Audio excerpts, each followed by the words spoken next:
Voy a recibir ahora con gran gusto a Julio Bófano, que está en estudios y en vivo con nosotros. Julio, ¿qué tal? ¿Cómo te va? Muy bien, muchas gracias. Feliz año para ti, para el equipo, para toda la audiencia. Y es un gusto volver a casa, porque yo fui parte de esta casa, Radio Sarandí. Sí, quería hablar de eso, ¿no? Empezar de pronto por ese aspecto anecdótico en tu trayectoria. Estuviste haciendo un programa aquí en Sarandí. Sí, cuando nosotros decidimos retornar a vivir a Uruguay, que vivíamos en Italia, fundamos el grupo de Retornados a Uruguay, Sí. siempre militante en distintas causas, en ese caso era de migrantes en general, y con Mirta Vila tuvimos un programa aquí, Vaivén, que precisamente contábamos historia, entrevistábamos gente de distintos tipos de migración. Qué buen título del programa. Esa cuestión del vaivén, ¿no? Que es una puerta como, ¿no? Sí, historias que vienen, que van, vienen como y a la que van. puerta, ¿no? Exactamente. Mira, vamos a hablar de varios asuntos, sobre todo de tu acción social, de tu trayectoria y además de esta situación vinculada a una postulación para el comisionado parlamentario del sistema carcelario, ¿no? Exacto. Estamos planteados, o por lo menos estamos enfocados en ese asunto, pero me gustaría detenerme en... ¿Vos te acordás de Alberto Brexia? Que en su momento... La despedida de Alberto en Roma se la hicimos en mi casa. Claro. Cuando él dejó de ser embajador y vino para aquí a ser secretario de Mujica. Vos sabés que en aquel momento, recuerdo, le hice una entrevista y él reclamaba que dejáramos de una buena vez la hipocresía de lado por aquella cuestión de que los uruguayos somos generosos para recibir, hospitalarios, que abrazamos al que viene, y eso me lo dijo hace muchísimos años. Y sé que estuviste muy vinculado también a su acción, por eso me permito preguntarte si no hay algo de hipocresía en esa especie de singularidad uruguaya de que somos todos de brazos abiertos, dispuestos a ayudar al que viene de afuera. Yo no sé si es hipocresía, yo creo que es algo del ser humano, que tenemos contradicciones, que nos molestan cosas, que nos molestan las diversidades. Esto que pasó hace poco de un grupo de cubanos que bienvenidos todo el mundo porque necesitamos gente en Uruguay. Lo del lechón en la vereda. Y todas las reacciones, o las reacciones que se dan, cuando teníamos el programa acá nos decían de todo, y entrevistábamos a uruguayos retornados, a uruguayos que estaban al exterior y a migrantes, y precisamente para mostrar esa variedad. Yo no sé si es hipocresía, yo creo que es un tema que nos cuesta porque nos cuestiona. Todo lo que nos cuestiona nos moviliza y a veces no sabemos cómo reaccionar, y la reacción puede ser el enojo o la discriminación. Sí, hay mucho de eso, vos decías, ¿no? Esto de la diversidad, te ha tocado transitar también por la necesidad de expresarte con libertad, con convicción, y no la has pasado bien en algunos casos. No, pero he aprendido mucho.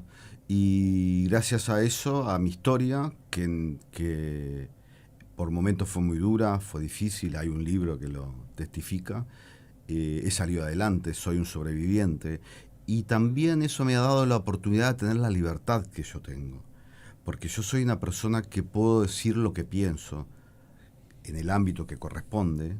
De hecho, cuando tuvimos la reunión con los legisladores por esto de la candidatura de comisionados, yo les dije en un momento, miren, que yo les voy a decir cosas que van a ser molestas, ¿tá? Porque a veces hay que decirlas, pero también me dio la posibilidad de entender, yo no juzgo, yo trabajo en la cárcel, y yo les digo a mis compañeros y a mis compañeras, a mí no me importa lo que hicieron, porque nosotros no estamos ahí para juzgar, ya la justicia lo juzgó. Salvo que alguien venga y me cuente o me pida que vea el expediente por un determinado motivo, si no, yo no quiero saber, no quiero que me condicione.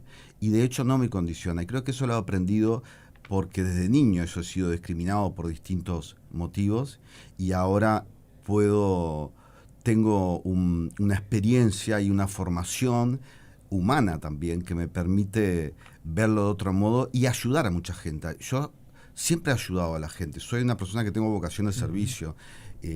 Me siguen escribiendo. Hace 2 días me escribió una madre porque leyendo mi libro se dio cuenta que su hijo había sido violado, y me pasa permanentemente. Entonces yo trato de ver siempre las cosas positivas y las motivaciones. Yo necesito motivaciones para vivir. Bien, supongo que algún amigo, alguna amiga cuando se enteró de tu postulación para ser comisionado parlamentario para el sistema penitenciario, te habrá dicho, pero estás loco, agarrar este fierro caliente. Sí, igual estoy acostumbrado a que me digan eso, ¿no? Como cuando elegí ser operador penitenciario. Claro. Gente que me quiere mucho me decía, por favor, no hagas eso. Y yo decía, sí, lo voy a hacer, porque por convicción, por servicio, porque es un lugar donde quiero trabajar, porque yo estuve vinculado a las cárceles y me faltaba eso cuando fui cura en Roma, sacerdote, y íbamos con el cónsul, y es muy distinto cuando vas de visita cuando trabajas ahí. De hecho, yo, en la Secretaría de Derechos Humanos de Presidencia, en la última de Tabaré Vázquez, que yo trabajaba, uno de los temas que tratábamos era las cárceles. Y yo ahora le digo a mis compañeros y a mis compañeras que seguimos teniendo un grupo de WhatsApp, mire que no sabíamos nada, nos creíamos que sabíamos, pero no sabíamos nada hasta que no pisás esa realidad, la caminás, la transitas, escuchás y ves las cosas que generalmente no ven las autoridades cuando van de visita, porque no se las muestran, no porque no pueden, no por distintos motivos. Yo no me esperaba esto de la candidatura, realmente. El 8 de octubre, un amigo conocido me dijo, además del Partido Nacional, porque es importante decir estas cosas, sí, porque estamos en una democracia republicana y han pasado cosas muy lindas desde que pasó esto, me dijo, vos serías el candidato ideal. Le digo, ¿te parece? Y me dijo, sí, y pensalo. Y lo pensé y dije, sí, la verdad que yo creo que lo haría muy bien. Porque no solo soy yo, hay un equipo ahí, hay un equipo que formó Petit, hay una historia, es una oficina, no es solo la persona del comisionado o la comisionada. Y lo pensé y dije, está bien, acepto, y ahí ellos y organizaciones de la sociedad civil hicieron toda la parte burocrática, que fue presentar al Parlamento, y después empezó la campaña de gente haciendo videos apoyando mi candidatura, que es que hablaran de mí. Esta es la primera entrevista que doy. Vos lo habías intentado antes, me habías pedido y yo te decía que no me parecía.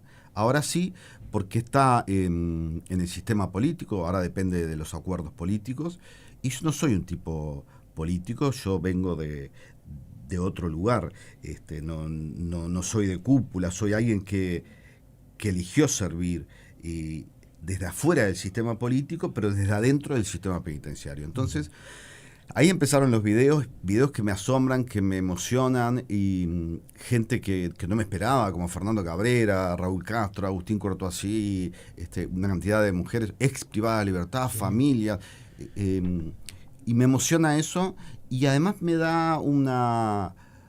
pone en un lugar de... Yo insisto que yo trabajo ahí y me gusta trabajar ahí, por eso también me llaman loco. Pero me pone en un lugar que podemos dialogar más, porque hay candidatos y candidatas, y en algún momento se va a resolver, y tenemos que trabajar en conjunto, salga quien salga. ¿Te llamó la atención que no se haya resuelto todavía? La verdad que yo me esperaba que la comisión que se creó especialmente para la designación del comisionado, y que todos fuimos entrevistados, todos y todas, porque hay mujeres también, hiciera una lista chica. Dije, bueno, pasan estos 5, y sí me sorprendió porque creo que no es bueno para la oficina del comisionado que todavía no se haya designado. ¿Cuáles son, desde tu punto de vista, los efectos adversos en ese sentido?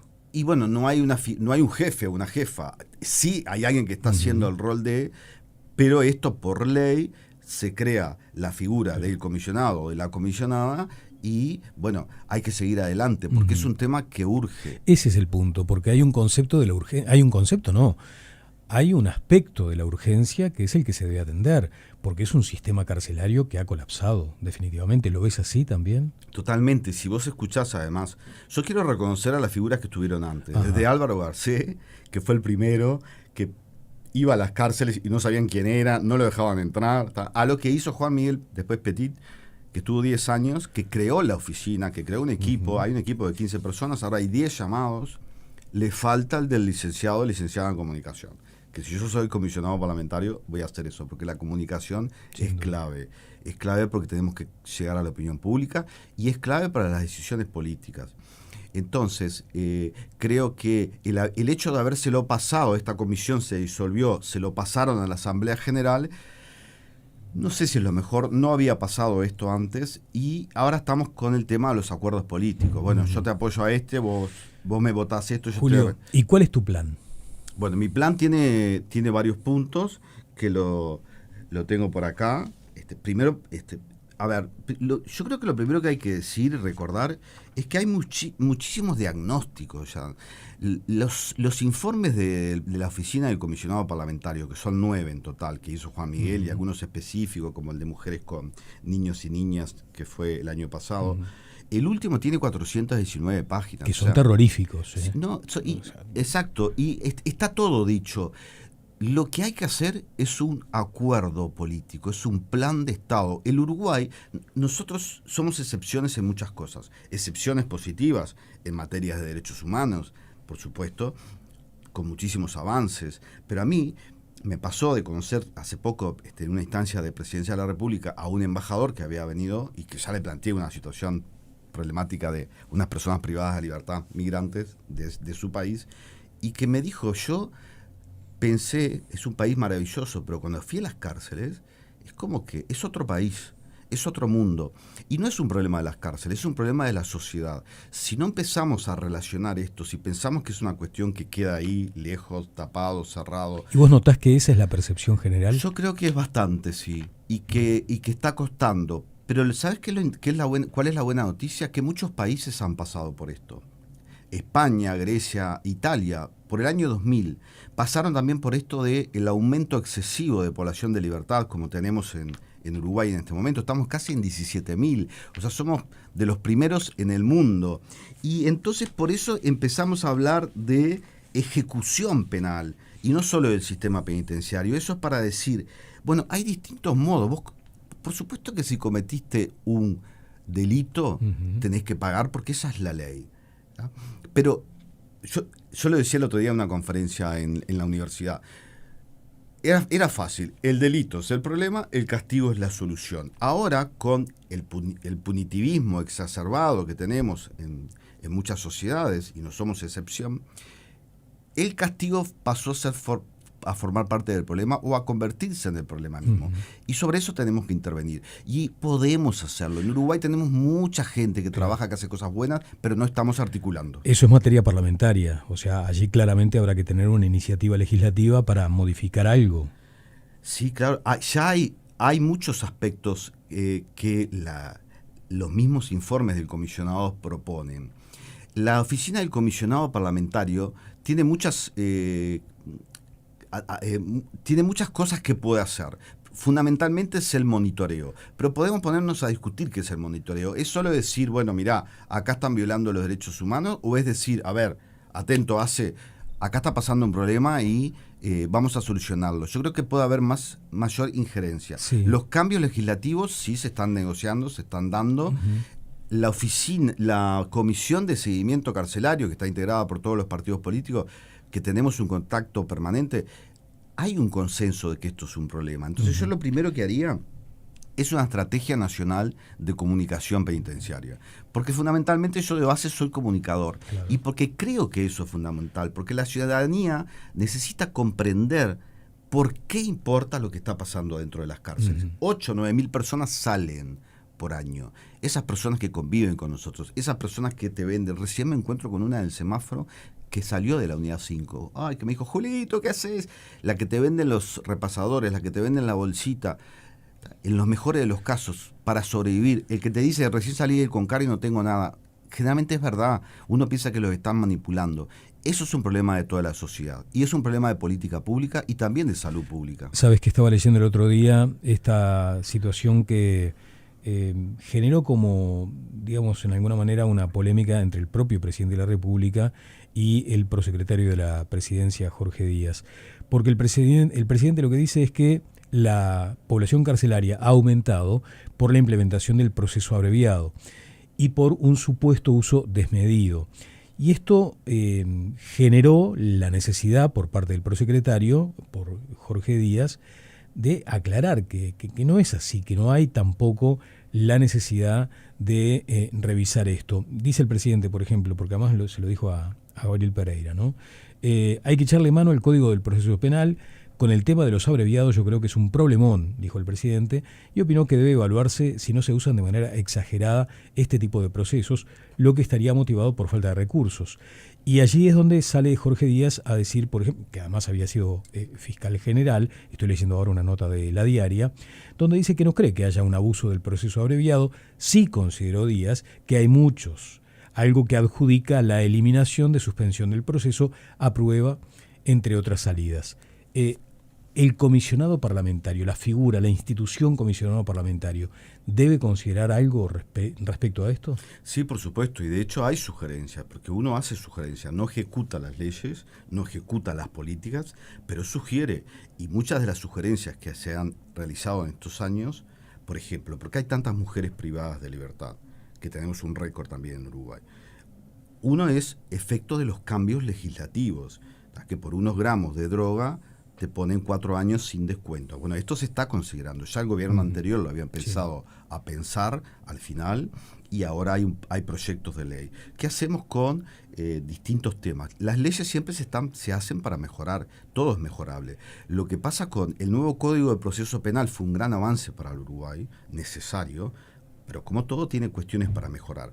Por ejemplo, a Fiscalía se le dio presupuesto y es necesario, fundamental. Ahí se creó la unidad de víctimas de Fiscalía, que es una unidad que trabaja muchísimo, porque si vos sos víctima de un delito, es tremendo. A mí me robaron el auto, lo que sea, y te toca algo que no es racional, te toca algo que te enoja, y decís, sí, que lo agarren y que vaya preso. Cuando hay otras medidas. Que se pudran en la cárcel. Claro, ¿no? Cuando en el mundo y en los cambios de estos países que mencioné al principio, la excepción es la cárcel.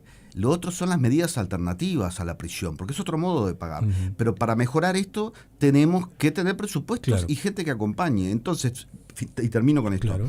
Lo que pasa con el nuevo Código del Proceso, sobre todo para las personas más pobres, que en general son las que están en las cárceles, es que, por ejemplo, los abogados de oficio hacen un trabajo extraordinario, pero no se les aumentó el presupuesto. Tienen muchísimo más trabajo y con la misma cantidad de personas. Entonces yo creo que eso quizás sí habría que revisar. Bien, cuando quede despejado el panorama y si resultás efectivamente electo, cuando ya te dispongas a asumir el cargo, vamos a seguir hablando, pero ya ahora sí con otro grado de responsabilidad, porque ahí vas a tener que tener a cargo la política del comisionado parlamentario si eso sucede.